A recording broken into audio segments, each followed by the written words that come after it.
You're listening to You Would Think, the Philadelphia Flyers podcast. I'm your host, Kyle Collington, and joining me today, once again, it's Mr. Kevin Durso. How are you, buddy? I'm doing well. How are you? Well, I'm not going to lie to you, better than last time. Okay. Last show, if you listened, by the way, thank you, because our last show did really, honestly, quite well. One of the best tracking shows we've ever done in the history of the show. If you've been listening for a very long time, you may remember the Flyers trade for William Nylander episode. I think that might be the last one that did quite as well. But we just that was before me for sure. That was way before you. That was original run of the show. Right. I was gonna say that was before pre-episode 30, whatever. That was with our original partner website.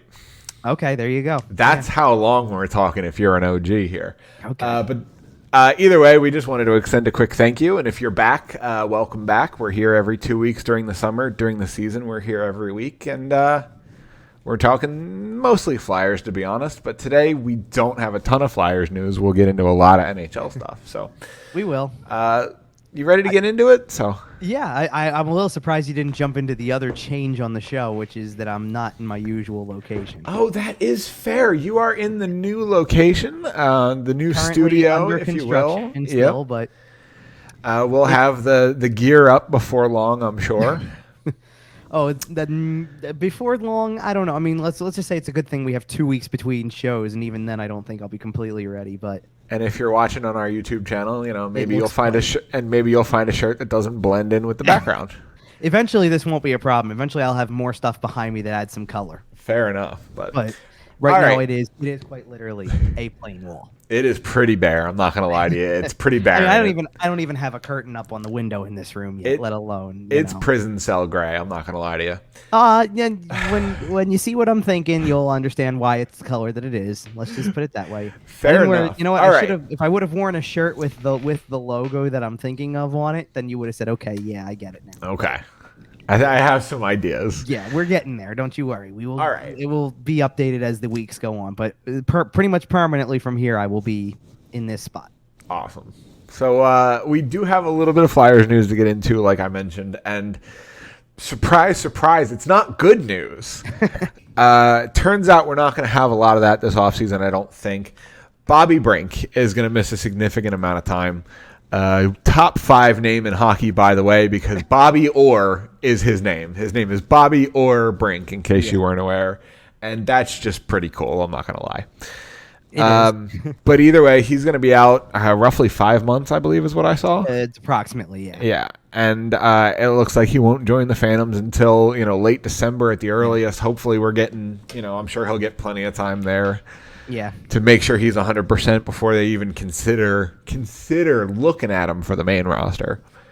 But here we are again, just another off-season injury, and what can you say? There's not much left to, because it just feels like every time there's a promising young prospect, this is what happens. It's never just it was a 2-week setback, and it might. This might be a problem in training camp, and maybe it'll hold them up for a month or two. Like, stay in the minors for a month or two, and then you come up. Like, no, it's never that. No, like everything is a catastrophe. Right. Like, it just doesn't seem like it's ever this case. Like, this is the way it is. Now, this was. I wish I could remember exactly how long ago it was that there was something out there about this. I believe it was the lead into development camp, so maybe it was a little bit post-draft, and they just now, like 3 weeks later, got around to like, and 3 weeks later to an extent where you're like, okay, listen, it wasn't like they just announced, he's had the injury, and like, no, the surgery's done, it's already happened, like it was one of those deals, right? So, it's just unfortunate, because this is one of the guys. Like, I remember at the end of last season that Noah Cates is one of the guys I think is going to be in play for the roster for sure. I wasn't convinced on Brink, but at the same time, it was kind of one of those things where it's like, I don't want to just put him on the roster next season, right? But let's see what camp looks like. Let's see if he comes in, and if he plays Tortorella's game and he's that kind of guy, then there's always a chance. I kind of thought that he needed the minor league time, but I don't remember if I said this or not, but I kind of feel like he could have been a Joel Farabee type, where it's like, okay, listen, give him a couple weeks, give him a month. Let's see if he can get rolling at the AHL. And once he does, that might be all that's needed, and he comes up and he's up for good, right? Like, it was going to be that close potentially. And now obviously you're talking he's out through December, pushing January if as long as everything goes according to the timeline. And then he's supposed to play, well, at the very least, I guess that would take him up. I mean, he'd probably play in the minors until the trade deadline at least. Oh, minimum. And that's absolute bare minimum. And obviously it depends on where the team's at this point. And then probably comes back at that time to do the exact same thing as last year, which is 6-week to 8-week trial. Like, hey, do you fit in the NHL at this point? Are you there yet? And that's pretty much all it turns out to be. Is this the same surgery Claude Giroux and Shane Gostisbehere had? That's a good question. I'm not entirely sure. Because I know with Bobby Brink, it's the torn labrum. Is that what it was for them? Do you remember? No, I remember for Giroux in particular, I remember a lot of core muscle type stuff. I know that's kind of all connected, but for him, they kept I know they classified Giroux's more as sports hernia type surgery, not necessarily a hip. So. Okay. I was just curious because I do remember that for both him and Gostisbehere, it took them almost a full 12 months after the surgery to really regain that pre-surgery form. Which is why I don't think you see a rush here. You certainly shouldn't. Now, we've talked a lot about how the management team is currently handling things, and if the kid scores 10 goals in his first 8 AHL games, do they hot shot him and pull him up? Well, who knows? That's why I'm saying he needs to be like Farabee at the minor league level before he gets that goal. But in my opinion, you should spend the rest of the season there unless he is literally 1,000%. The only way I don't see that happening is if they do if they have the season that we all think they're going to have and the trade deadline rolls around and every 1-year contract is gone, then you probably have no choice. He's got to come up. I mean, if he's healthy and he's playing well enough and all that. That's fair. I mean, let's put it this way too. There's a couple of there's names I'm going to mention that I think have not signed yet that were extended qualifying offers, and there's guys who have. But you've got a whole host of guys who are on the younger side that you're going to try to do. I mean, so far, probably the biggest RFA that re-signed and actually got it's a completely secure deal was Owen Tippett, who got the 2-year deal at $1.5 million per, which, by the way, I think is a very fair deal for him when you think about what he is now. He's too established at the NHL to not give him that kind of money to an extent. I mean, maybe a little less than 1.5, but it was going to be over $1 million. It had to be over $1 million, probably 1.25 bare minimum. So if we're talking 1.5, it's 1.5. If he turns out to be anything close to what the ceiling is for him, which there's people who think he can be a really good goal scorer, this is a steal. And if not, it's probably fair value for what he gave you last year and what it seems like he could give in general. Like if he's just going to be that bottom 6 player who doesn't take the step, then he's a $1.5 million player. If he's a 20 goal scorer or a 25 goal scorer, he's way more than a $1.5 million player, and you got to steal. Right. To me, it kind of reminds me of a baby version of that bridge deal that Travis Sanheim got. Coming off his ELC, he got that 2-year, 3.25. Right.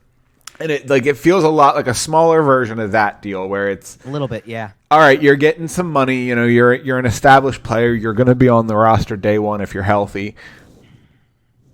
But you're not there yet, kid. Right. You still have a little bit of road to hoe here. Yeah, exactly. I mean, and then beyond him, Morgan Frost got a very prove-it deal. I mean, everything about it. It was a 1-year deal, $1 million.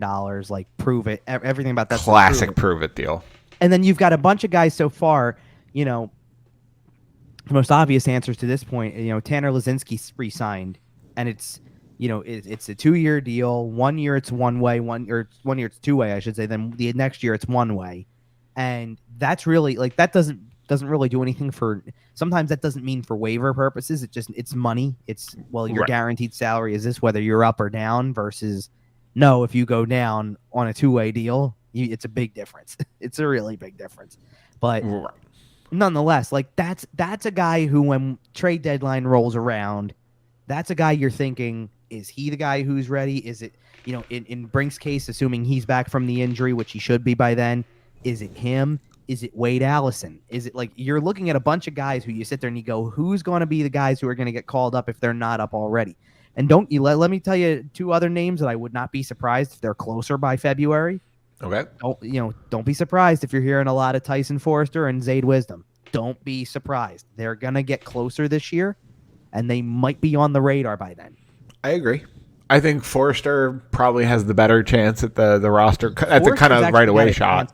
Forrester's actually got a chance that if he were to impress enough, he could make the team out of camp.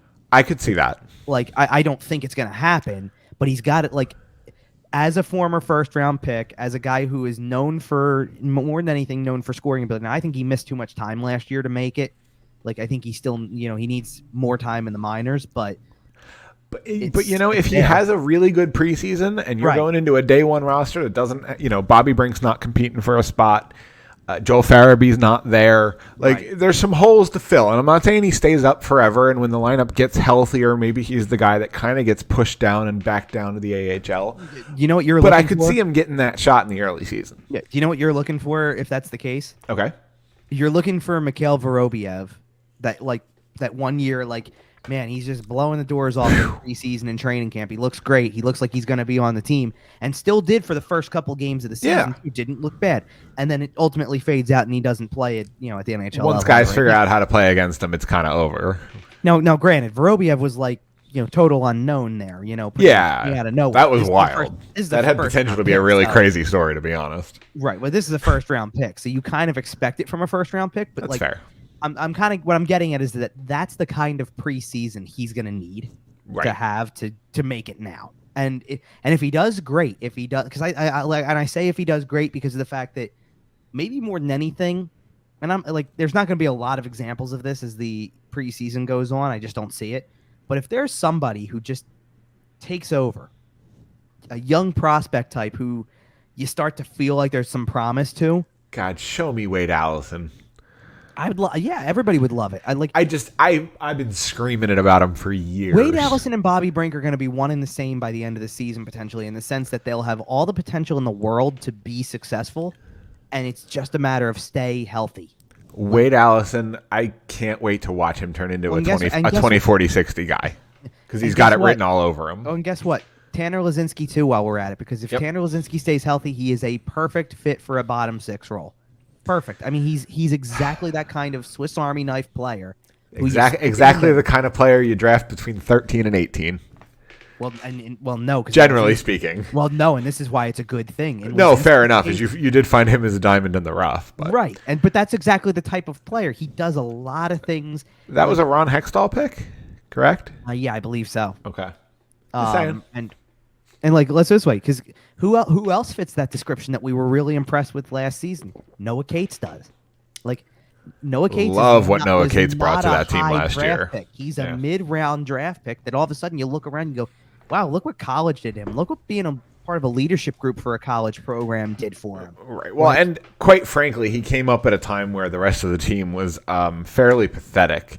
And he still had to put the work in. Exactly. And but the good thing for him, and maybe we're, to put it crassly, maybe we're polishing a turd here, but maybe he looked good because he was the only one who looked like he wanted to be there. I hear you, but at the same time, I was impressed enough, and to be honest, listen, and this is me trying to turn over a new leaf, by the way, because I am. If you've been listening to this show for a while, you know I am Mr. Blind Homer Optimism. Well, every prospect is a future 50-goal scorer. Well, and the funny part to me, and the reason I'm laughing, is because last week's show or 2 weeks ago was it was all opposite, and we were both doing that. So you're always trying, you're trying a little bit to be optimistic about him. I would, but to be honest, I would be that's a guy who's going to play third line minutes and should be good in the role. And to be honest, look at what he did when playing. He played with a lot of people late in the season last year.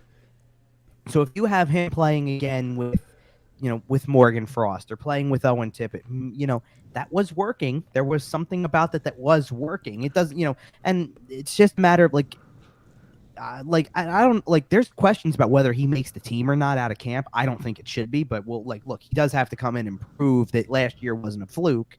Right. It was still a small sample size, but I think he's I look at him and I go, that's a John Tortorella type player because he is very two-way first.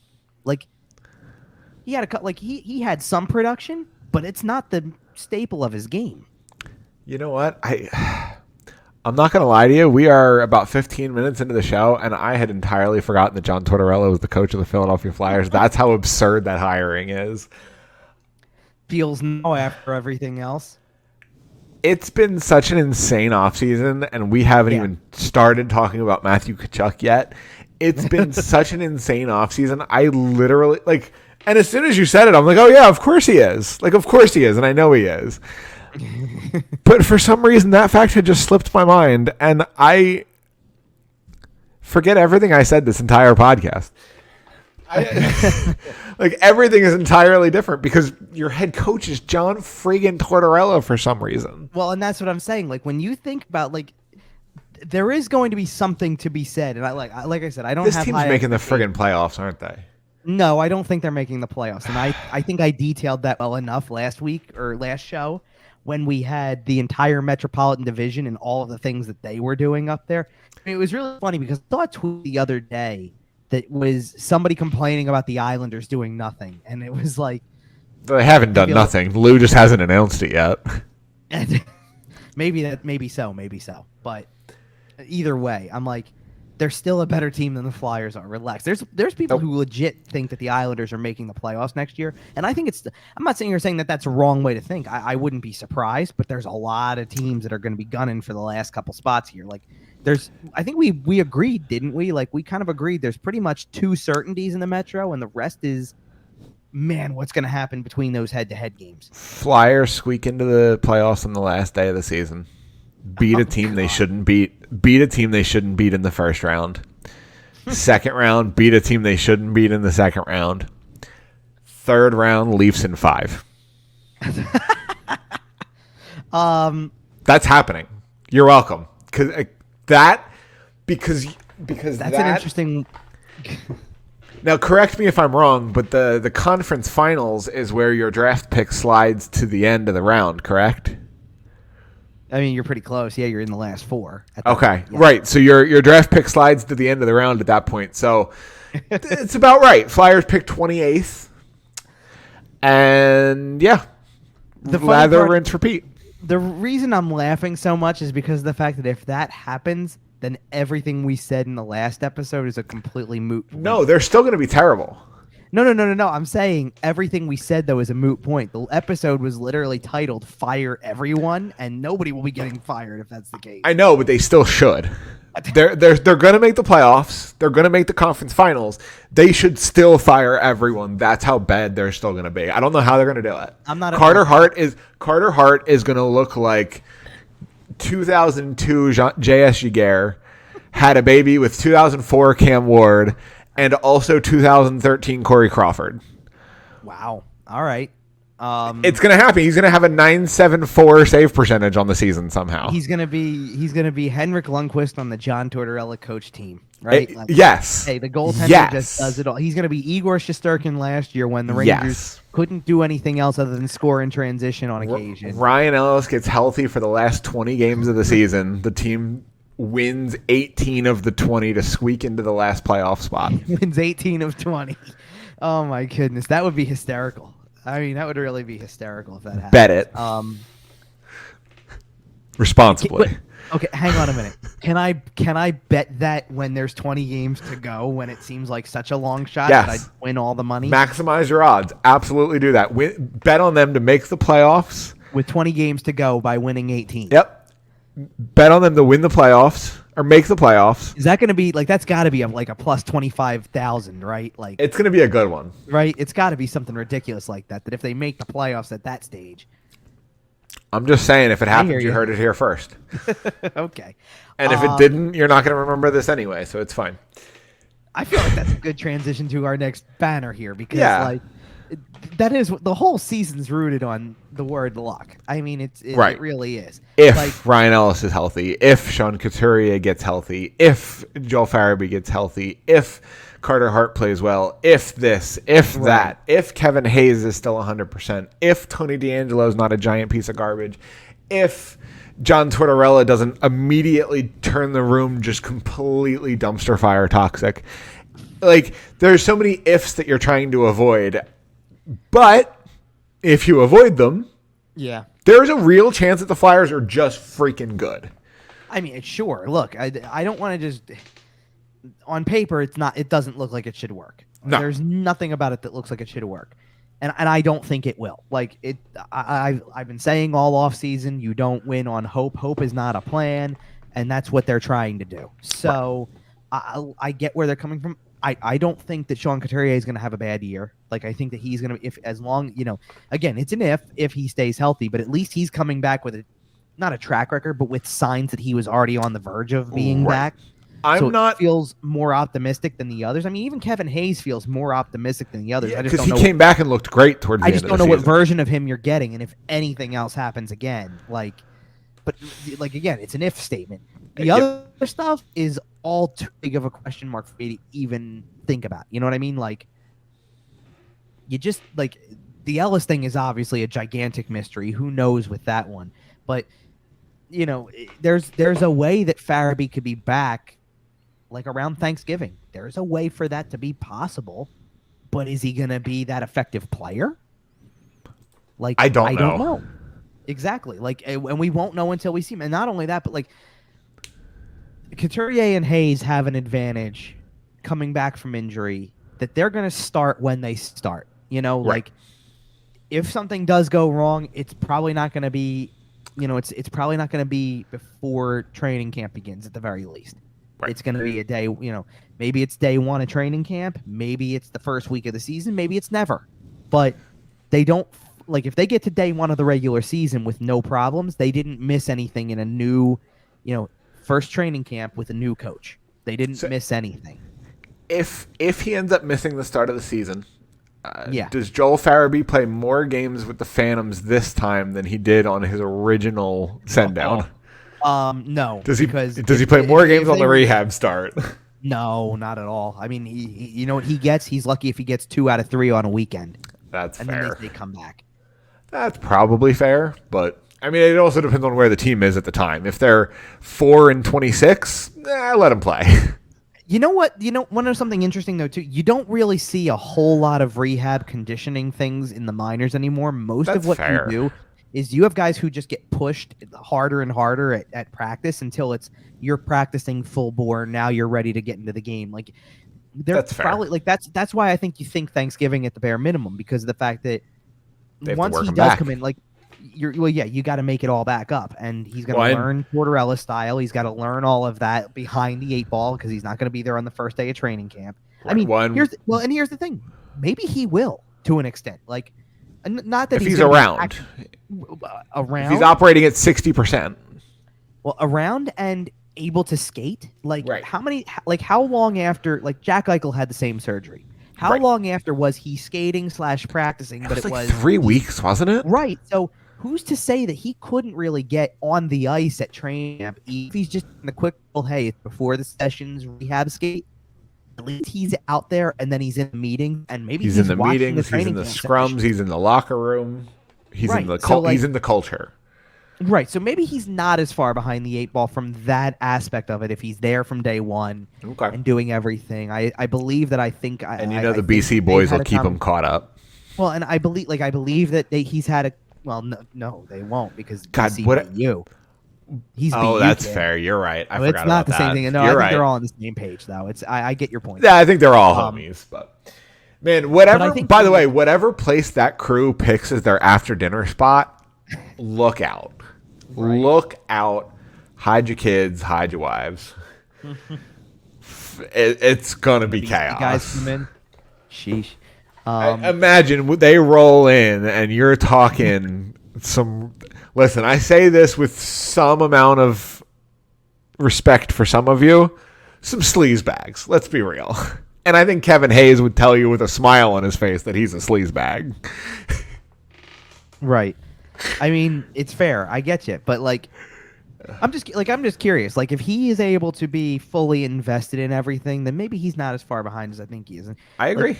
And Joel Farabee with a full camp, or with maybe not a full camp, but with an abbreviated camp, kind of an aggressive start to his rehab. I would hope that maybe as you're approaching the first week of December that you've got something here where you're like, okay, he's really close at this point. You've given him the normal time frame that you gave him, and then maybe a little more. I hope I'm wrong. Like, I hope I'm not, like, I'm right about that. And he's the kind of player that if the team is playing well and you get to slot him into an already successful lineup, he could recover very quickly. Sure, he could get brought up to speed in a fairly quick fashion. The key for him is going to be, as it is with a lot of players who have a serious surgery or anything of that nature, is how quickly you adjust to the potential of contact. Like, right. If you're still shying away from it just a little bit because it's practice and you don't want to get hurt, like, as respectable as that is, that you don't want to hurt yourself further, that's the step you've got to take before they put you in the lineup. And he's a guy who has shown that he does not shy away from contact when he is playing at 100%. Right, exactly. So he plays a physical on the puck style. Right, because he plays very aggressively. He's very up on his skates. He's very involved in everything. So I hope that it's sooner rather than later. But there's also a part of me that goes, don't be surprised if this is All-Star break kind of stuff. Like, it could be that too. Like, right. I think him getting to 100% is significantly more important than when he enters the lineup. Right. We're talking about a 22-year-old asset here. I mean, he's signed for a long-term deal. Well, that's the key. They need to do this where it's around the long term of the contract. Yes. Right. Speaking of long-term deals and injury concerns, the guy behind him in the thumbnail there, Ryan Ellis, theoretically exists. I literally don't know how you found this photograph of Ryan Ellis in a Philadelphia Flyers jersey that's not photoshopped. It's quite literally from the first game of the season, I think, or second game of the season. No, he didn't play the first game of the season. Yeah, he did. Did he? Yeah.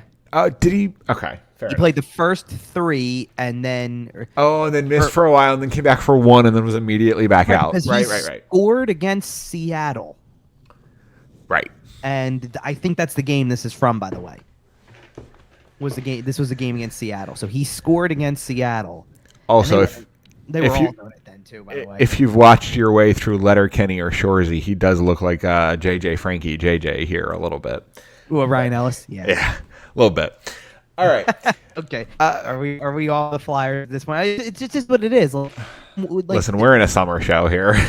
Well, not only that, but this is what it is, and it's going to be the way it is until, let's be real. We got a whole month of this before training camp starts up. A month and a half, actually, until training camp starts up and you actually start getting some answers to some questions. You know what I mean?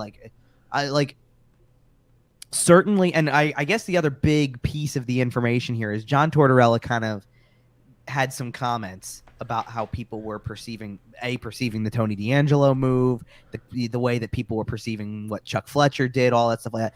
And I get the method behind it. The method is a rally cry to your new team. You're trying to tell look, if you're trying to send a message to the players like nobody believes in you at all, yes, I understand what you're trying to do. But I don't know, I get it. We also have the right to sit here and talk about the moves that were made or lack thereof and criticize them exactly the way that we have. Everybody has. It just is what it is. I mean, I'm sorry. I'm watching every team in the league do something pretty much. Yeah, and we'll get into that very soon here.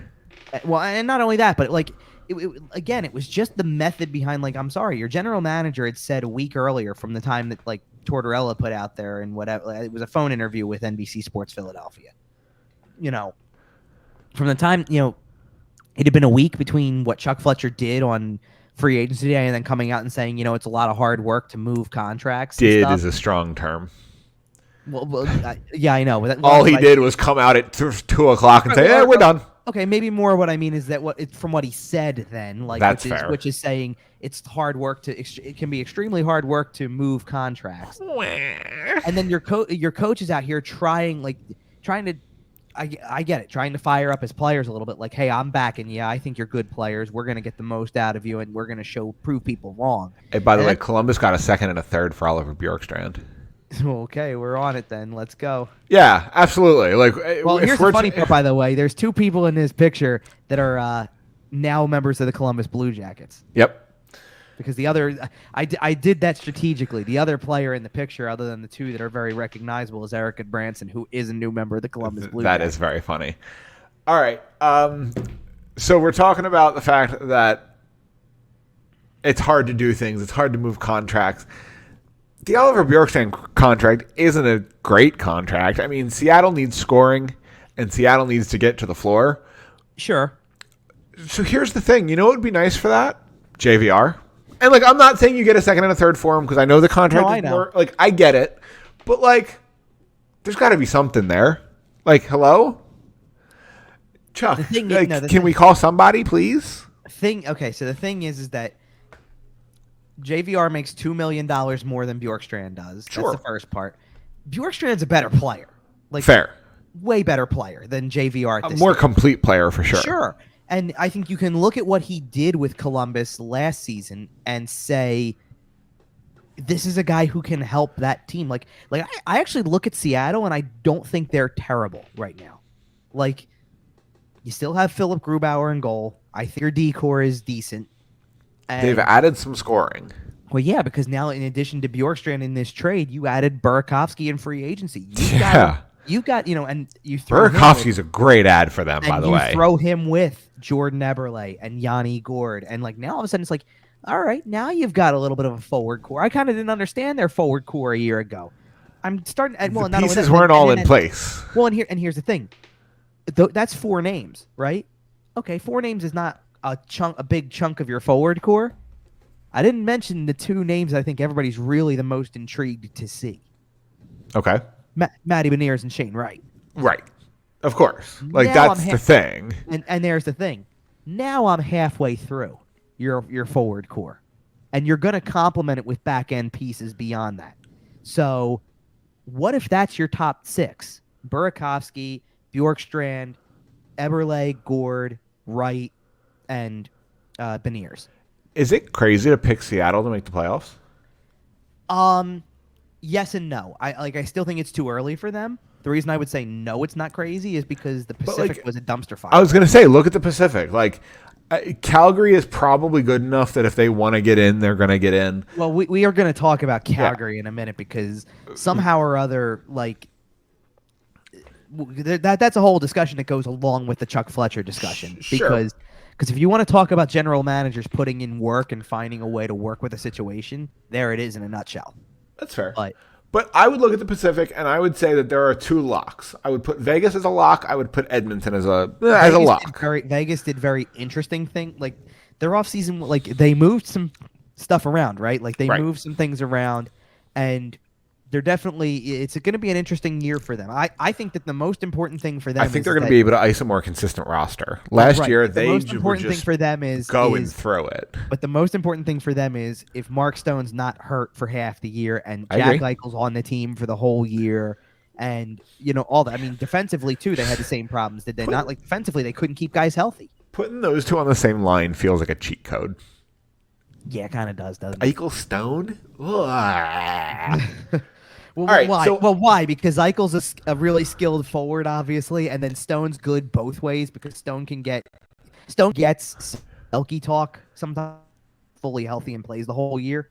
With Patrice Bergeron kind of on the tail end of his career, I know he signed one more year in Boston, or he's expected to. I don't know if that deal was official yet. If he's coming back, it's Boston. Yes, it is. But either way, with him winding down his career, whatever form that takes, Mark Stone just takes over as that guy, right? Like, you expect him to be there every year. Barkov is probably up there too. Barkov's the guy I would think who's going to be that guy. Regardless, in the Pacific, just talking about Seattle being a much better team, going back to that, sorry. Sure. I have Vegas. I have Vegas as a lock. I have Edmonton as a lock. After that, it's a lock. After that, it's a toss-up. I think the LA Kings are good, and they're a real contender to make that spot there. I think Seattle got better. I think they have a chance to compete for it. I think there's a chance Anaheim comes out of the woodwork and has a little bit of fun with it. They had a rough offseason. What Anaheim did? Losing Sonny Milano for nothing is ridiculous. I'm not going to lie. I don't know what they're doing out there. They didn't tender the contract. I know. That's what I'm saying. I don't know what you're doing. You went on vacation too early, whoever your GM. I don't even know who their GM is. The GM in Anaheim now is goodness, Pat Verbeek, I think. Pat Verbeek, okay. Yeah. Vancouver is a team that they have talent. If they made the playoffs, I don't think anyone would be super surprised. It's not the deepest division in the world. No, but like, there's a lot of teams that could do the thing. Even the Sharks, the one team I didn't mention. Let me just bring up something with because I hear you. You're sitting here saying the thing about Sonny Milano, and I get it. I'm looking at Anaheim's roster right now. I'm going down alphabetically, so I'm mentioning names probably out of order of priority level here, but just out of the forward group. I think Max Comtois is a good player. I like him. Solid. Okay, you've got veteran. I believe he cleared waivers this year, so I don't. At one point, yes, but I think he can hopefully bounce back. Yeah, Adam Henrique is a solid vet that you have there, like to lean on. I can't believe he's still in the league. I know. Okay. I do like Silverberg. I think Me too. Silverberg's a good player. Ryan Strome is a good addition. So is Frank Vetrano, along with the other guys who are going to be stars. I mean, like they're going to be stars. Troy Terry and Trevor Zegras. They're going to be stars. Trevor Zegras already is a star. I don't care. Yeah, I hear you. But you know what I'm saying? Like those four guys at forward already, and then Silverberg, like you've got the makings of a top six that can do some damage. Especially especially for how young Terry and Zegras are. And then your defense is solid too. Because you know why your defense is solid because number one, you just shorted up with John Klingberg for a year. And I get that, it's only a year, but that's a great no-risk shot for them because sure it is, especially either he helps you make a run or you flip him at the deadline, retain half the salary, maybe route it through another team, get it under $2 million on the AAV. Well, exactly, and you get a first-round pick for him, right? And then here's the thing, you've got plenty. Like Klingberg's just another veteran along with Shattenkirk and Fowler, right? Ben Sherratt fetched a first-round pick this trade deadline, for real. And John Klingberg gets a first-round pick. Well, and then the other headliner of the whole thing at this point is pretty much is the youngest guy on the blue line, but he's going to be a star also. Jamie Drysdale. Jamie Drysdale's a stud. And the fact that you have, at this point, there was a lot of talk that John Gibson was not going to be the goaltender in Anaheim anymore, that he was potentially on the move. I don't get it, man. Well, here's the thing. You don't have to get it because he's still the goaltender in Anaheim. Right. But there was a lot of talk about it, but he's still there. And you've got him and Stolars, which was a good tandem. Stoley the goalie, baby. I thought that was a good tandem last year, by the way. I still think Anthony Stolars is the perfect. He's not a 1B, he's a 2. But I think he's a really good 2. He's going to play 30 to 35 games. He's exactly the type of guy who needs to play behind a John Gibson or of that level. And put a guy like him in there who you're given 25, 30 games at most, and Gibson runs the show. Stoley, come home. Listen, when you're done doing your thing for Anaheim, that's fine. Come be that same exact goaltender behind Carter Hart. Hey, listen, if they decide that they don't have something in Felix Sandstrom or something, you could do worse than having Stoley back up Carter If Hart. Anaheim is selling at the deadline, I expect Chuck to inquire. You expect who to inquire? Well, if it's even him. Fine. I expect someone to inquire under the direction of Bob Clark. How about that? There we go. Okay. Okay, I like the caveat. That's good. Yeah. Yeah, you know what? You didn't mention San Jose, like you said. That's the one team I think I wouldn't give much of a shot to. Well, sure, but even then, there's enough talent there.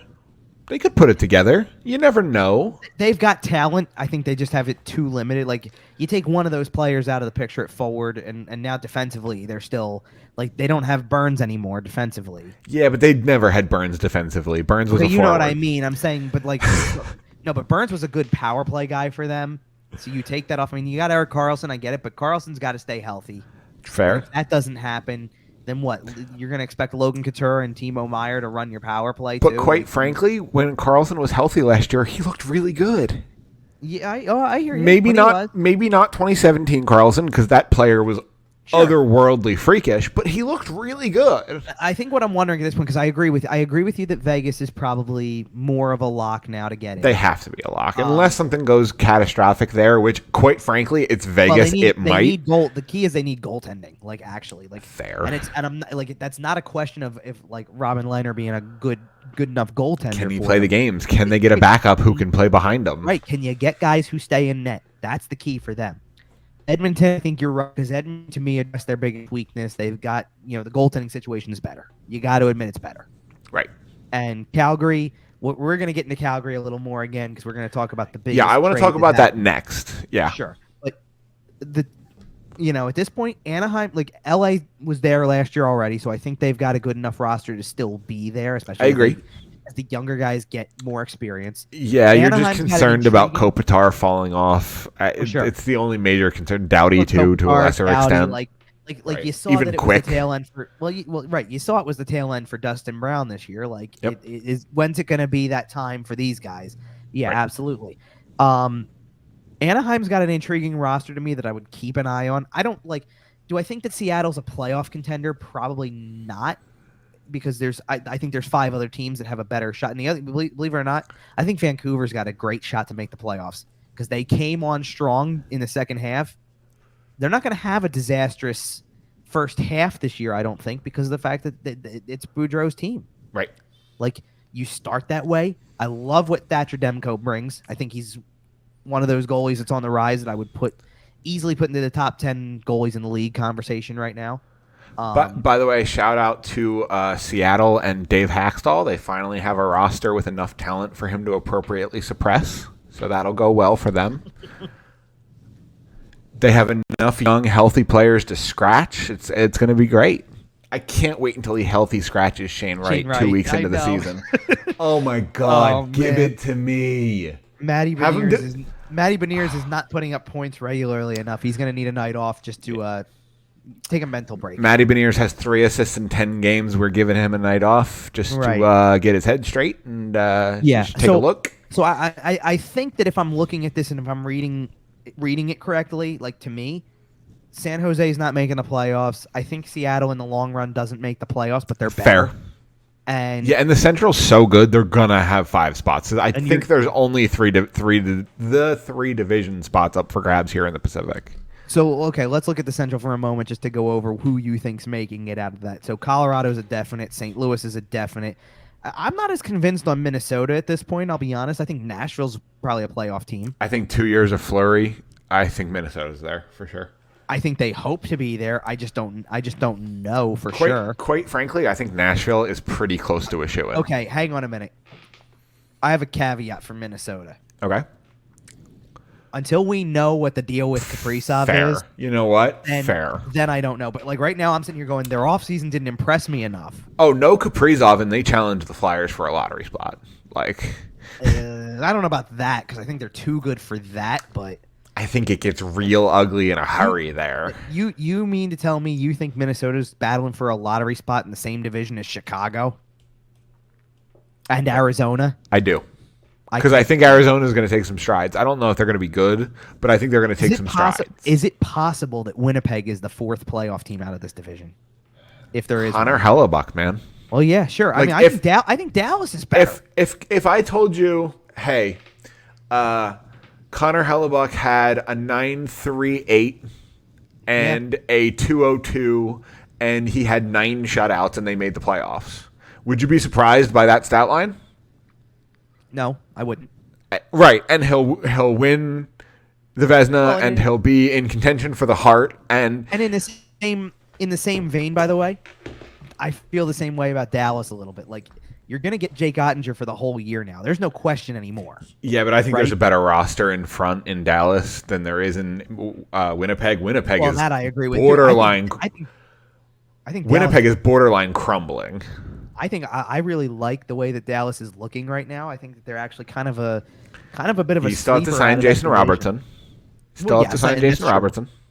Yeah, but I just like him as a player anyway, and it's not like he's going anywhere because we're past. Right, and I think they're gonna sign him. Oh, right. It's just how much. That's the question. But right.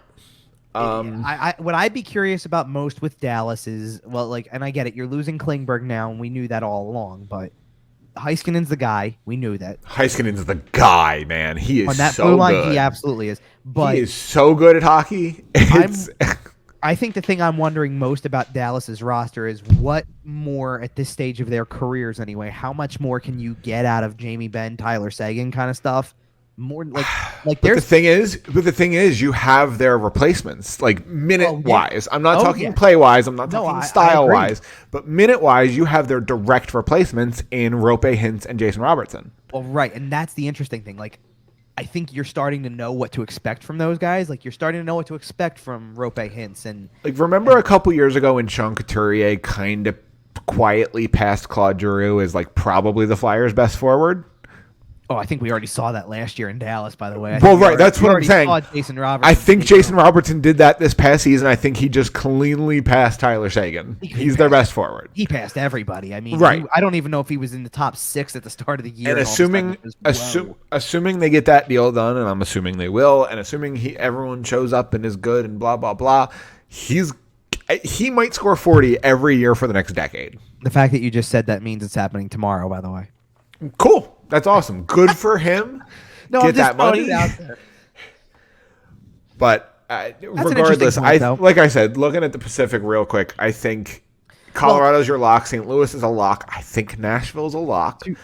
And then I think so too, by the way. That's a great point. I think Nashville is a lock. And then you go to Minnesota or Winnipeg for that 5th spot. I don't think anybody in the Pacific is better than Minnesota or Winnipeg.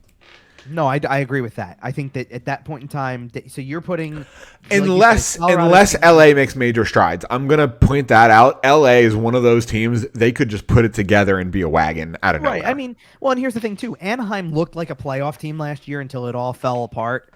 Yeah. If they can do the same thing at the start and then stay there, I mean, they could be a conversation the All-Star break. Right? Like, it's not impossible. I mean, let's put it this way. Everybody could be in the conversation at the All-Star break. I mean, every team we're calling a bubble team at this point, LA, Anaheim, Vancouver, Winnipeg, Dallas, Minnesota, you name it. They could all be, like, we're pretty much in agreement. Chicago, Arizona, not going to make it. And then on the other side, San Jose and Seattle are probably not going to make it. And the rest, it's pretty wide open. There's going to be some battles for some playoff spots. First of all, I think it's funny that we're having this conversation today because the last show was all Eastern Conference, so we really kind of had it out with the Eastern Conference. We got to get to the trade, though. Well, yeah, absolutely. We got to get this trade. The team that won the West last year, it's interesting that we're talking about the West because the team that won the West last year, we talked about Johnny Gaudreau leaving in free agency. Turns out they lost another piece of their 100-100-100 line.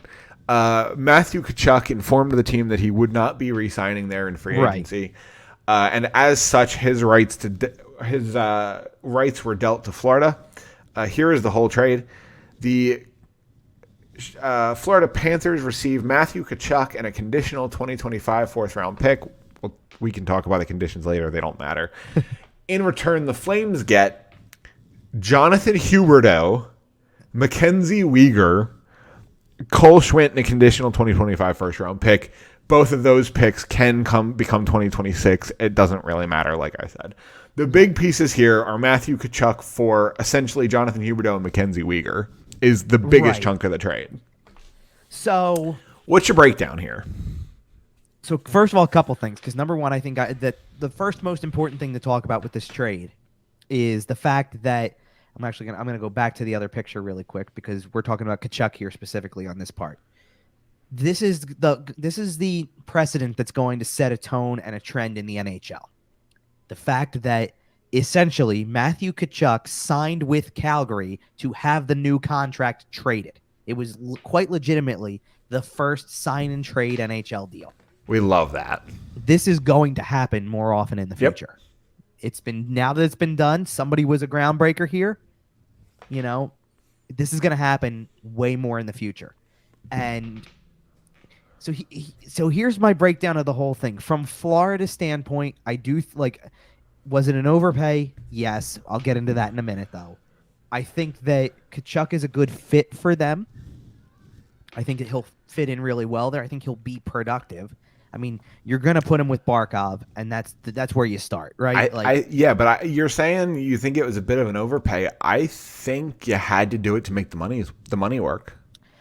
Partially. I'll get into that in a second when we get more to what Calgary got. Yeah. But Brad Treliving did phenomenally in this trade, by the way. Yeah, here's the reason why. There's been I don't think this is a bad deal for Florida. I think that at the end of the day, if someone told you, if Matthew Tkachuk was just a free agent, just an unrestricted free agent, not an RFA that needed to re-sign and do all that, right? All that stuff.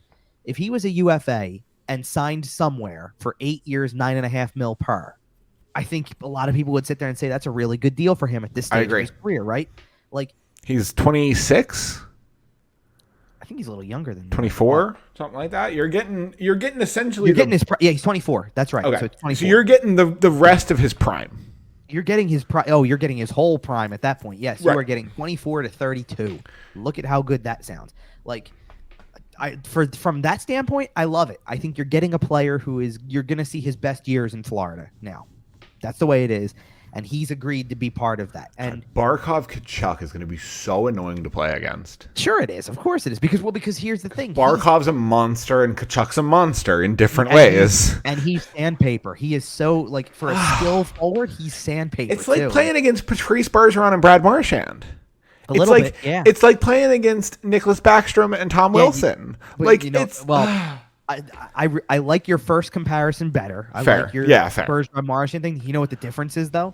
Because both of them can produce to that level. Tkachuk's way bigger than Brad Marchand. Tkachuk is a monster. Like, physically, he's way... Oh, he's a horse. Like, here's the thing. Look at the picture. It's up on the screen right now if you're watching on YouTube. Okay, that's not fair. Johnny Gaudreau is very small. No, but Brad Marchand's not much taller. That's fair. Than Gaudreau is. And look at the way that Tkachuk looks next. It also kind of looks like Johnny Gaudreau's falling a little bit here. It does a little, but it's Okay. fine. Either way. There has been a lot of heat on Bill Zito in Florida for the fact that basically, in addition to the players he traded in this deal, you also made a bunch of big trades, or supposedly big trades. Like they don't have first round picks for a while, like the next 3 seasons. Right, pending lottery results, their next guaranteed first round pick is 2026. Correct. And that's insane. Exactly. So a And lot of we people talk are not- about Chuck Fletcher managing for picks that he's never going to make. Bill Zito's hoping he's here to ride this out, but their window's open. Well, exactly. Like, They have Bill Sergei Zito's Bobrovsky mind- making $10 million. Like, your window's wide open. You got to go. Here's the funny part to me, and this is I like goaltending wise, they're fine because Oh, you've yeah. got Bobrovsky Spencer Knight's now, and I know great. Bobrovsky's making a lot of money, and he is getting older. I think that like as we're getting toward the tail end of that contract for Bobrovsky, They're going to transition to Spencer Knight Well, beautifully. that's the reason why I like it. Yep. Like.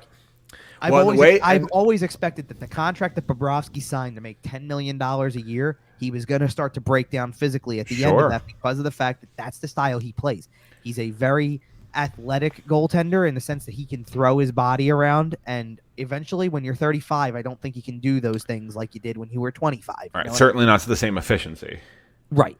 But you do have Spencer Knight behind him, and I think you've got the next one right there. You know, like you're waiting for Spencer Knight to emerge as the number one eventually, the same way that Dallas did with Jake Ottinger, the same way that any other team does, right? Like you got teams that are waiting for that guy. And if I'm Bill Zito, by the way, I want to give Spencer Knight like a 2 or 3 year bridge deal. Right.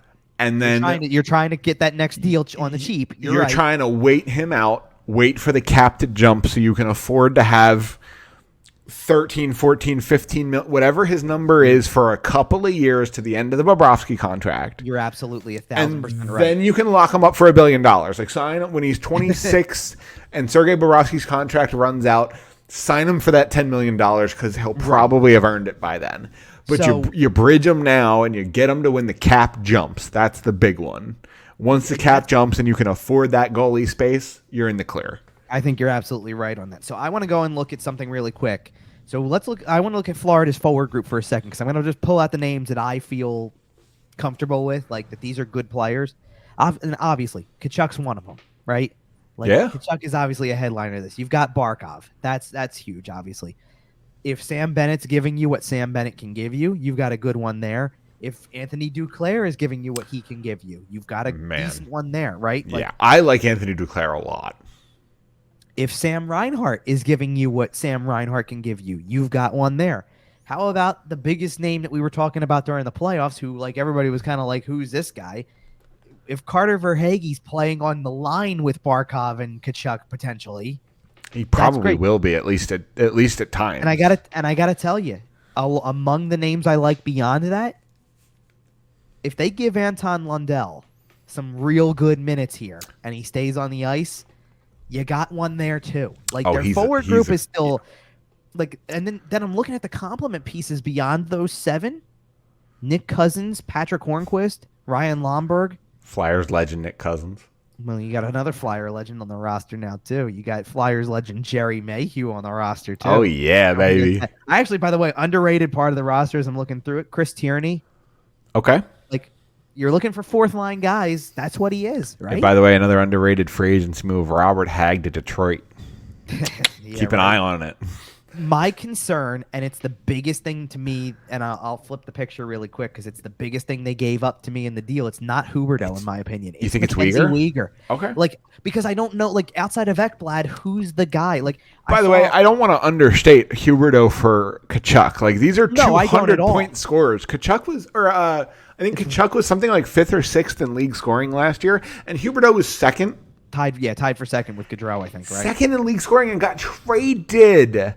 And they had to add sweeteners. That's how insane this deal is. I know. They had to add a first-round pick in MacKenzie Weegar. Isn't it okay? So isn't it pretty crazy that at this point you've got Tkachuk was 8th in the league in scoring. Hey, Calgary fans, what's it like to have a GM who knows what value is? Tkachuk was 8th in the league in scoring. 8th, okay. Okay. Gaudreau and Huberdeau tied for second. All three of them have been on the move. We're sitting here asking. Wild. We just did the last thing where we were talking about all the teams in the Central and the Pacific, and we just asked the question. Well, what happens with Kirill Kaprizov if he's playing? Because we know that there was a whole thing with that. He was 5th in the league in scoring. Wild. The top 10 might look entirely different next year, and it won't have anything to do with on the like. Well, and then take out the guys who you knew weren't going anywhere. Like, Connor McDavid led the league in scoring, so I wonder if he was going anywhere. You think Leon Draisaitl's there too? Right? Austin Matthews tied for 6th with Steven Stamkos. Are those guys going anywhere different next year? No, of course not. To be fair, there's always a chance Stamkos isn't there just because he's getting older. Not right now. Not after 3 straight Stanley Cup final appearances as your captain. You don't do that. 2.5 final appearances. Let's be honest. Come on. No, I'm saying 3 years in a row. He's your captain, getting you there. I hear you. He didn't play in the final. Yes, I get that. He played a shift and a half. Still scored a goal. He sure did. All counts. All right, so like I look at this deal and I sit there like I think Weegar's the bigger part of the whole thing. Like honestly, like and the wrinkle on the deal is that the fact that Huberdeau and Weegar both have 1 year remaining. Right, and that's why, like I even said, I understood why it cost a lot of money because you got the guarantee that Tkachuk signed. Right. If this was a straight up deal, Tkachuk's going to Florida, but you're not getting a huge deal out of him. You're getting his rights, and you negotiate with him now. Then it's not the same deal. But he signed the contract, 8 years, $9.5 million per. To go over and be part of this, right? Like to be part of this group, and it's a long-term thing. Huberdeau and Weegar, you've got to convince him. Like that's when it's a home run for Calgary. Like this is a good deal for Florida, and it's a good deal for Calgary. Sure, it will become a great home run level deal for Calgary if they long-term both of these guys. Yeah, and if they don't, again, they have 1 year remaining. They're prime assets to flip at the deadline, and. Are you telling me Jonathan Huberdeau isn't going to fetch just a ridiculous return for half a year at a reduced salary for a playoff run? The only reason I'm disagreeing here is not that they wouldn't. They're not going to be in a position to sell. No, I agree, and I think they're going to be a good team. They're going to sit here and go, well, we're making a playoff push, and we've got to stick with this. And that does put them in a tough spot. Right, like they won't be. There's not going to be an opportunity. There's no way that they will be able to. But if the deal with these guys, knowing where they're going to be. But it's a nice insurance policy to know that if the wheels fall off and God forbid Jacob Markstrom gets hurt and your whole season kind of crumbles a little bit, you have a really good break glass in case of emergency. And there's nothing that says that by the time we're a month from now, by the time we're wrapping up the offseason and getting ready for training camps, that one or both have not signed a deal. Long-term deals. Absolutely. Right? Like, and to be honest, the guy who, like, I think Huberdeau is going to probably hold out for a little on this because if he replicates last season, he's going to make a lot of money. We know this. He shouldn't sign a year early unless Brad Treliving sweethearts him. No, but could you see Weegar doing it? Yeah. And that's what I'm saying. Yep. If you sign MacKenzie Weegar long-term in Calgary. 5 years, $6 million per for a player of MacKenzie Weegar's caliber? Because Weegar was playing, if I'm not mistaken, wasn't he top pairing with Ekblad? He was up there. He was in the top 4 for sure. And that's what I'm asking. I'm going, who plays with Ekblad now? Like the best name that I saw. Brad Kogutis. No, it wasn't him, but I hear you. The guy who I saw people putting with him was Gustav Forsling, but it's like, okay, that's not a comparison to me. Like No. Forsling's a nice defenseman, definitely top 4 worthy, but not top pair worthy. Right. And you're taking a hit there, I think. That's like, fair. I don't know, like who else besides that? Like, you gonna move Brandon Montour up? Montour's like a perfect second pair defenseman. Yeah, I could see him having success with an Ekblad type. I could see him playing a good if they end up trying him on the top pair. Yeah, I could see him getting a shot on the top pair. The only reason I'm hesitant, they're both right-handed shots, and that's actually like making me think you want Montour on your second there. Yeah, but I don't you want necessarily... to line up. You really want to line up. Truthfully, you want to line it up. Ekblad, Montour, Gudas That's as your fair. 3 rights, but then you needed a left. Right. You know what I mean? And that's fair. Like Forsling's fine. But, like, to me, like, right now you're going to put Lucas Carlson on your second pair and you're going to put Mark Stahl on your third based on the way I'm reading it. And it's like, I just don't know. Like, I feel it's like a little underwhelming. Right. Well, I'm sitting here going, I feel a little bit bad for Sergei Bobrovsky right now. Like, this is not as good of a defense to play behind right now. Now, if you're getting full commitment from Barkov and the like, you know, play back, okay, I think you got something. But right, I'm just not convinced with that group. And I look at Calgary, and I think Huberdeau just gave them kind of the Gaudreau replacement. Yes, you know, like he quite literally to a T, the number of points scored. He can score goals as well as Gaudreau can when he gets on a roll. I think overall he is a slightly better player than Johnny Gaudreau. I'd be willing to. Huberdeau's gonna look like you're sitting here talking about putting Tkachuk with Barkov. Huberdeau's gonna look really good with Lindholm. Yeah, like it's gonna be the same equation here. And at this point, I mean, they only have one natural right winger on the roster at the moment who's listed as a right winger. But you've got guys who I know can move over there. Sure, the wing is pretty easy. I mean, if you want to take the route of the natural right winger, you're putting Toffoli over there. If you want to get a little spicy here, maybe. Didn't Huberdeau just set a record for assists in a season? That's a good question. Wasn't Tyler Toffoli top 5 in NHL goals last season? Or not this past season, but the season recently. The 2021 season. He might have been, yeah. I'm pretty sure he was top 5 in goals, and Jonathan Huberdeau just set an NHL record for assists in a season. Do it. Come on. Well, here's the thing. If you want to get a little spicy with it, do you go Mangiapane on the other side there? So your top line is Huberdeau, Lindholm, Mangiapane. Like, man, that power play unit's nasty because you just get to have both of them. Well, then guess what? Guess who I'm lining up as the second line at that point, probably. Okay. I mean, you could let's just wait. If you want, like, Toffoli at that point would drop to the second line. I'm throwing Mikael Backlund as your center, and depending on who's going to play where, I mean, if you're not worried about playing him down the middle, what if Blake Coleman's playing on left there? Man, that's actually a nice little second line. Or if not him, what if it's Dylan Dubé? Like, they've got players. I think I like Blake Coleman there, but I wouldn't mind putting Dylan Dubé there sometimes. And it could be totally different. Like, guess what? If you find somebody else, like, who's to say they're done? Right, and you can change. We've seen people change lines mid-game, mid-shift half the time. Like imagine if you didn't have to do that. Like, what if you've got something else up your sleeve right now that's going to put somebody on the right wing on that line with Huberdeau and Lindholm? We're not done yet. And your second line is Backlund with Mangiapane and Toffoli. There are dominoes still to fall. Like, the league's not done yet. They can't be. Nazem Kadri's not signed. The Islanders haven't announced anything. Like, the league can't be done. There has to be movement. Well, so it's funny that you say this because I want to go into something that's because I'm checking something first. Okay. See, well, nothing else has really happened, so I do think we should, like. No, wait. Here's the thing. They have the money. Calgary at the moment, assuming that this includes everybody. I'm just double checking to make sure it includes Huberdeau and it includes Weegar, and it does. They still have over $9 million of cap space left.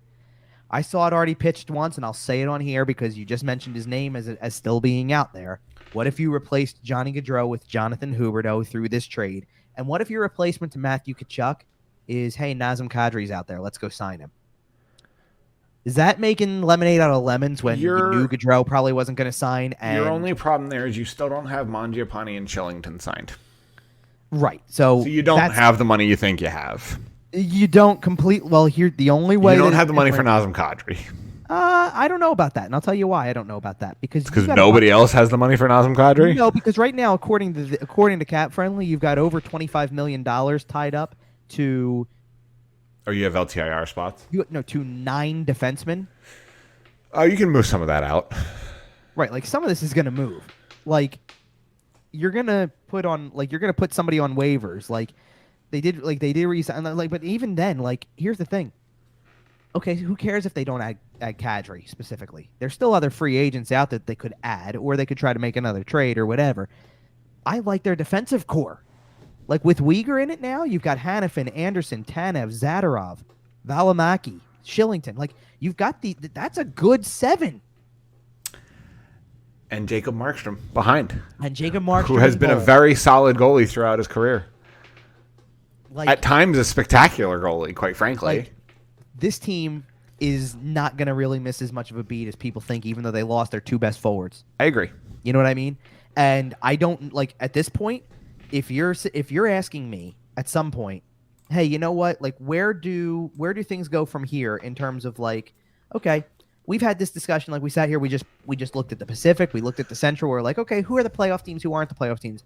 And obviously, we've done this with the Metro because we basically put the Flyers at the bottom and then just debated who else is in there. Filled it in from there. But if you're looking at the Atlantic and you're asking yourself, where do the points come from? I think a good chunk of the points come from Florida's total from last year. I don't think Florida's getting 120 points this time around. Do you? I don't. Here's I don't the thing, see though. it. I can though. The reason. Okay. There's a reason why I can't, and it has nothing necessarily to do with the fact that they don't have players. I think the other teams are better. Now your games against Detroit aren't a shoo-in anymore. Your games against. But Florida has the one factor that has you in the game every single night. They have the goaltending. That depends, and it depends on if Bobrovsky is still playing to that level, but and here's how quickly the thing. they pivot to tonight when it happens. Exactly, as long as your coach manages it correctly, which obviously is not a given, especially his first year with the new squad. That's right. Let's not forget who the coach of that team is now. I'm not me calling him a bad coach. It's just you got a different philosophy in here now. This is not what last year was. But if things are handled properly, right, and you pull Sergei Bobrovsky when he needs to be pulled, and you pull him when he gives up 3 goals on the first 11 shots in the first period. Right. Do the right things, make the right decisions, and the team in front is talented enough to score, and Spencer Knight is good enough to shut the door, and you're still going to have a chance in that game. The only thing that gives me a little bit of pause is that I'm kind of asking if questions with a couple of the forwards. Fair. We've seen high ceiling at this point from Sam Bennett, from Anthony Duclair, and it's listen, if they can produce at the same level, you're going to be fine. But if they can't, where is it coming from elsewhere at this point? Who helps you take that much more of a step forward? Unless it is Tkachuk replacing it, or Barkov goes to a new level than he's already at, then I don't know where it's coming from. I'm going to throw out a little bit of a take here, and it might be a bit of a hot take. Okay. I think a lot of Jonathan Huberdeau's points were a result of Alexander Barkov. So you think Barkov makes Tkachuk better, makes everybody else better? I think Barkov stirred the drink in Florida. More than Huberdeau, I guess, anyway. All right. And I think Tkachuk, I think the line in Calgary was a more even split. Okay. And I think in Florida, it was Barkov carrying good players up to an elite level. Okay. And I think you're underestimating what Barkov could do with a truly elite teammate. Okay. I don't know if Jonathan Huberdeau is independently elite, if that makes sense. Okay. That's fair. The reason why I feel the way I do about Florida is because, in fact, we just had this big discussion from the West side of things. And I feel like we're sitting here on the West side asking ourselves, okay, so who's going to battle each other? Because, we feel like there's a lot of teams in the middle of the pack right now. Like we know that there's your clear cut. Oh, they're good. They're going to make it. Like we did that with like in the Central, to be specific. It was like, listen, you're not questioning whether or not whether or not Colorado or St. Louis are going to make the playoffs. Are you? Right. Like, come on. That's They're going to make the playoffs. Okay. So looking at the Atlantic real quick, we kind of have something similar in my book. Can we agree that Buffalo is probably not a playoff team this year? It would be a stretch. I think they'll be better, though, actually. I think they'll be a better team this year. But fair, but I think in this division, I don't think they're going to... Okay, I think they're going to be a better team. I don't know if you'll see it in their results. Just because of the division they play in. Okay, that's fair. Same thing with Montreal. We can agree that they're probably not a playoff team. Okay, looking at the top of the division, I think we have a shoe-in that Tampa's in. Okay, I agree. And I'm willing to call it a shoe-in that Toronto's in. I agree. And then we find ourselves in a similar situation that we have kind of with some of these other divisions, where it's those middle four. Here's what it is to me. It's exactly the conversation we just had with the Pacific, where we looked and we said San Jose's probably not. At this stage, Seattle in the Pacific is your Buffalo. Like they're not there yet, but they're going to be better. I think in the Atlantic, you have a little bit more of an established 2-2. You have your haves and your have-nots. And you have Boston and Florida who have been there and made the playoffs and been one of those powerhouse teams.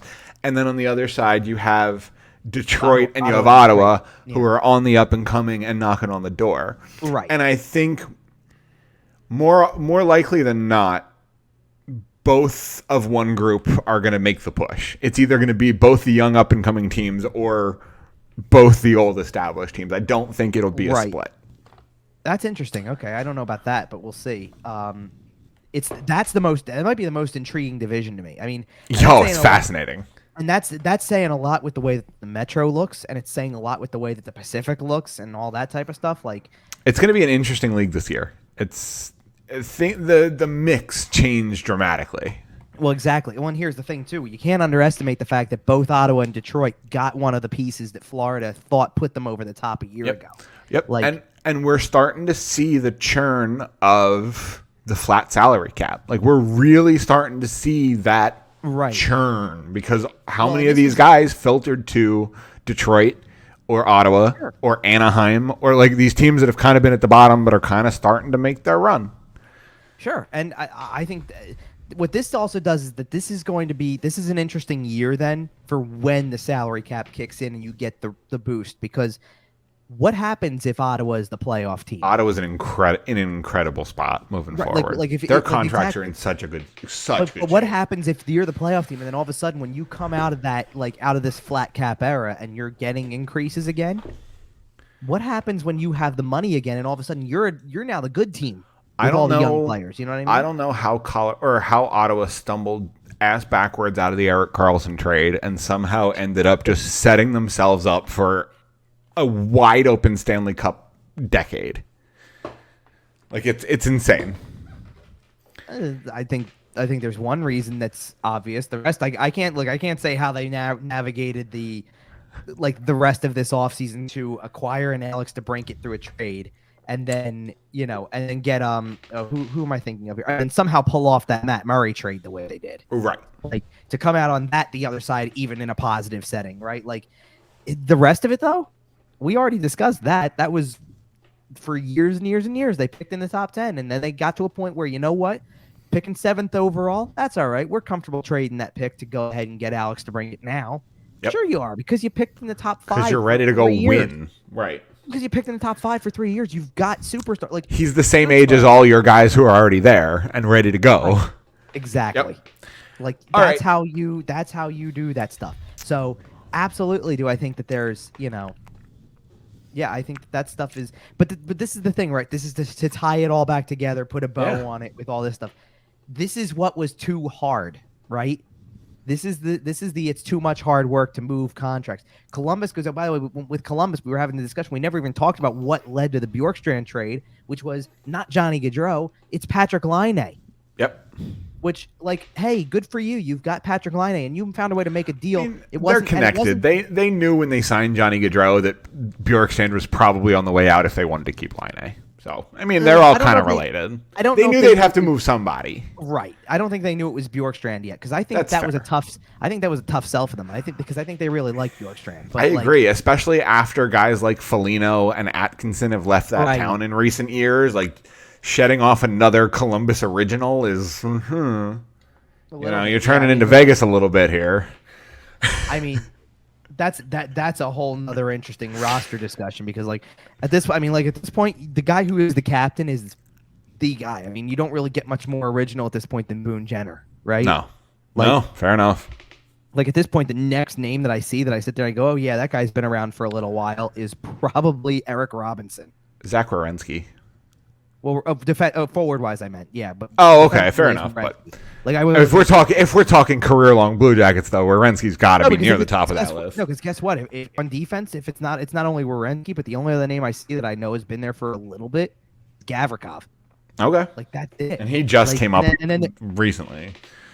Right, but that's he's been around for long enough. Yeah, a couple years now, for sure. Like everybody else is kind of they made some deals. They were like for God's sakes, one of the guys they have on defense that is a bigger name for them is Jake Bean. He just got there a year ago because he was part of the Seth Jones thing.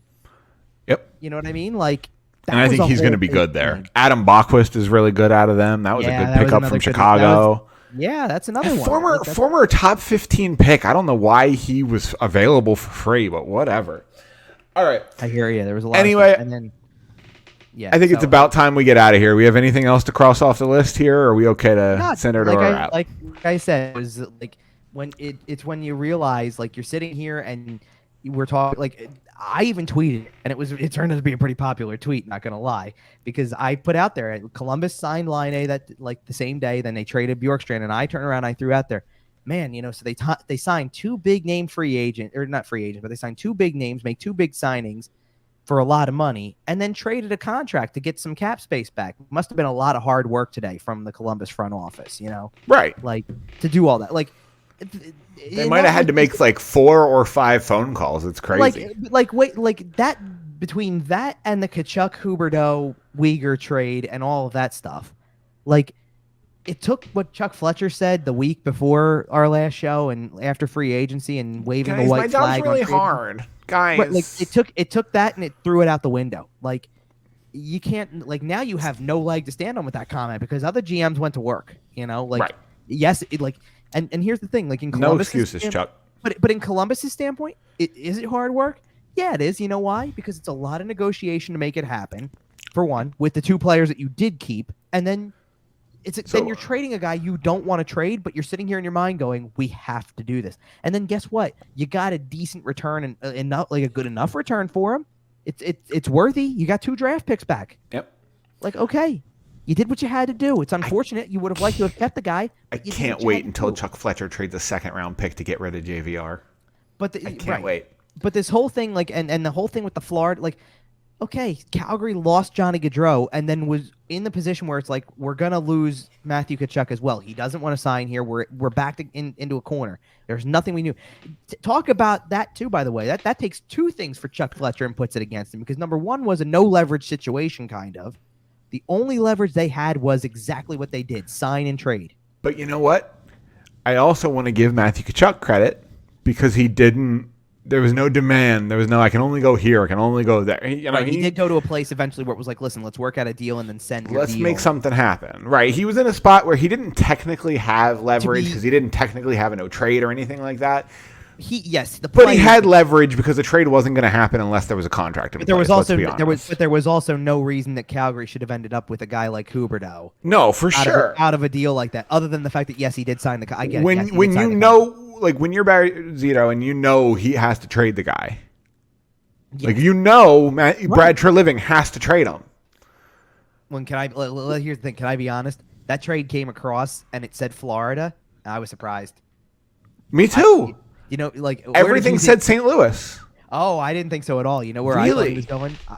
I would have I was becoming convinced. I didn't think Ottawa? it was happening. Yes, I was becoming convinced that he was going to play with Brady. No, they're in the same division now. Yeah, I know. That's even better. I mean, I can't wait until the first time Ottawa plays Florida in the playoffs. I actually didn't think Florida was really in the running. I kind of thought it was Ottawa or St. Louis.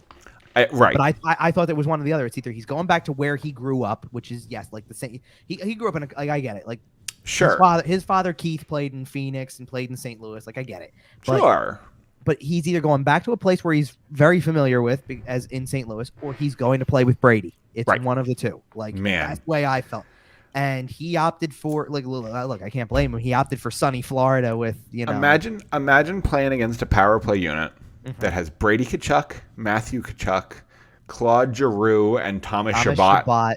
And then Alex DeBrincat. And like pick your fifth, right? Alex DeBrincat probably. Hello? Like do you like hello? Here's the worst part about what you just said, okay? Yes, Chabot's the only like defenseman that they had. Like he's the top defenseman, so he's a homegrown guy too. And Brady Tkachuk they would have drafted and molded, but you didn't even get to like your second unit becomes Josh Norris, Batherson, Stützle, Formenton probably or something. Your first overtime unit is Tkachuk, Chabot. Holy crap! Your second is Norris, Giroux, Stützle. No, because you have to put a defenseman out there, so it would be. You don't have to. Fine. So Claude Giroux's defenseman. Stützle, Giroux. Who's your defenseman on that? No, I think actually it was funnier the way you did it because Giroux's your defenseman. Quite frankly, why not? But I'm an advocate for more aggressive strategies and 3-on-3 over. I love that we're either way here on this note. We have completely gone off the rails here. This is what you're expecting out of summer shows.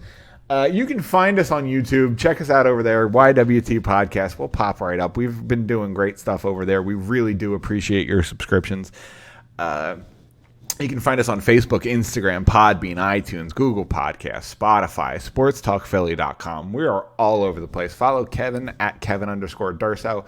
Follow Sports Talk Philly at Sports Talk PHL. Follow the show at YWT Podcast. That's about it, Kevin. Anything else you got? Nope. Until next time. All right. I can't wait to see the upgrades on the studio you've made for the next show, if any. I don't think it's gonna be as many as you think in the beginning. Well, I can't wait for the end result. So we'll see what we got next week. Maybe you know what? Maybe like, and this is really setting the bar like down the road here. Maybe by training, maybe by training camp. I mean, I'm so not there yet. I mean, for goodness sake, I still have it. Like, there's going to be a TV on the wall in here, so I can utilize that while I work and stuff. The TV is sitting on the floor right now because I don't even have I'm not even in a position to start mounting stuff on the walls yet. So love it. When I am, believe me, I've got a good reserve of things to put around me in here. Oh, I know. I'm excited to see what ends up making the production angle. But here's the thing: as you and everybody who will watch this on YouTube can see, not even the jersey that's typically behind me has made it yet. No, we got to get something for the next show though. Even if it's just the jersey. I will do my best. Here's the thing. There is like I can't tell you the number of things I've built furniture-wise in the last 2 weeks. Fair. So eventually there is like I would like to have something behind me that gives me something more, you know. Okay. Like, hey, I've got some shelves. I've got like a place to hang jerseys so we can make this a little bit more expansive than what it is. Somewhere to put all the pucks. Yeah. All right. Well, we will see what Kevin has in store for us next week. We'll be back in 2 weeks. We will be back in 2 weeks to discuss whatever's going on in Flyer Land. Subscribe to our YouTube channel. We'll see you.